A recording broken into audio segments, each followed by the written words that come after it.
Berceau. Jo, moi je vous propose de replonger dans les vieilles pierres, hein, si ça vous va. Oui, De car ce métier. sont dans les vieilles pierres que l'on fait les On fait meilleures les des meilleurs- confitures. D'accord, ok. Donc je vais vous présenter le métier de tailleur de pierre. Alors pourquoi je souhaitais vous parler de tailleur de pierre ici à hier? Mais parce que j'ai rencontré Victor, qui a 32 ans, qui est un jeune tailleur de pierre et qui a décroché tout récemment son titre de meilleur ouvrier de France. Alors là, vous le voyez travailler dans un atelier sur une moulure qui va venir en restauration d'un appui de fenêtre, hein, pour un immeuble privé à Toulon. Alors son atelier, il le loue à la journée.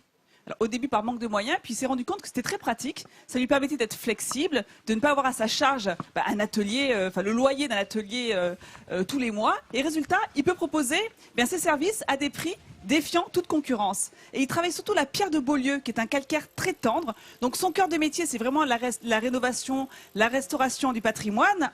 Mais ça n'est pas que ça. Les tailleurs de pierre ne sont pas cantonnés aux grosses œuvres. Ils font également des objets de design, des objets de création. Ils utilisent de plus en plus effectivement l'ordinateur pour la modélisation de leur futur ouvrage. Souvent, c'est aussi pour permettre aux clients de mieux visualiser ce qu'ils leur proposent. Et le travail de tailleur de pierre, c'est vraiment un travail qui demande beaucoup de minutie, beaucoup de patience. Il a eu la gentillesse de nous apporter déjà, regardez, un exemple de son travail pour vous montrer un peu une petite progression du travail de tailleur de pierre. Donc on part vraiment de la roche brute, hein, vous voyez, avec le tracé qui se fait au crayon. Et puis on va donc dégrossir, tailler pour obtenir le résultat final, comme ici. Donc pour faire simple, pour résumer, l'outillage du tailleur de pierre se résume à 80% avec la disqueuse, la meuleuse. J'ai Victor à côté de moi. Ah bah tiens, il y a Vincent également, tout le monde est là. Ensuite, 15% se fait donc avec le marteau-piqueur. Et pour finir, les finitions, on utilise ça. Vous savez ce que c'est ça? C'est un chemin de fer, une sorte de rabot pour gratter. Et ensuite, il ne reste plus, c'est ça, pour les ongles également. Et ensuite, on n'a plus que le papier de verre pour limer le tout. Alors, Victor, venez à côté de moi parce que là, attention, Vincent. Tu as vu la douceur Attention, La douceur Fred, de la pierre, c'est extraordinaire. ça, c'est le bénitier avec lequel Victor a remporté son titre de meilleur ouvrier de France. Merci oui, on beaucoup peut de nous l'avoir l'applaudir, hein. apporté. On peut Ce l'applaudir. bénitier, il pèse 400 kilos. Merci aux équipes de l'avoir installé. Merci beaucoup, Victor, de l'avoir apporté.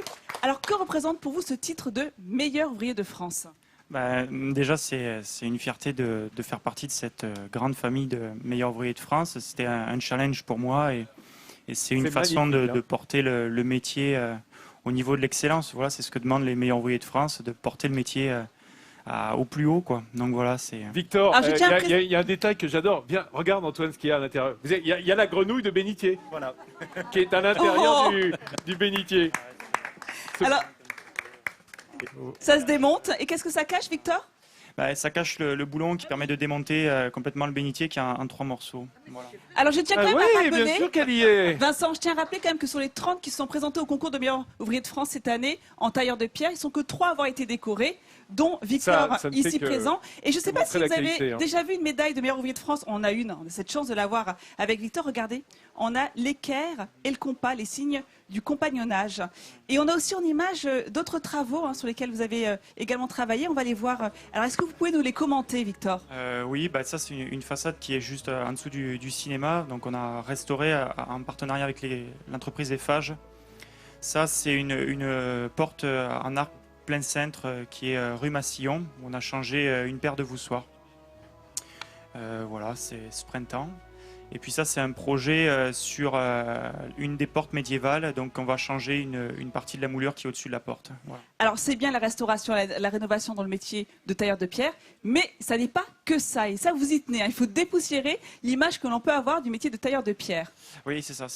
On a tendance à assimiler le métier de tailleur de pierre aux restaurations de monuments historiques, les cathédrales, etc. Et puis on a quand même une partie des professionnels qui se tournent de plus en plus vers le bâtiment contemporain. Voilà, donc ça c'est mon cœur. Maintenant, j'essaie de m'attacher à ça. Mais vous avez pas un cœur de pierre, hein? Vous n'avez pas un cœur de Non, pierre, il n'a pas un Victor. cœur de Ça se pierre. sent quand même. Et vous pouvez retrouver donc sur france3.fr les coordonnées de Victor. Voilà. Et encore un Merci. grand bravo. Vous avez là un produit de l'excellence de l'artisanat français. Bravo, Merci, Victor. Nathalie. Encore un Et grand bravo.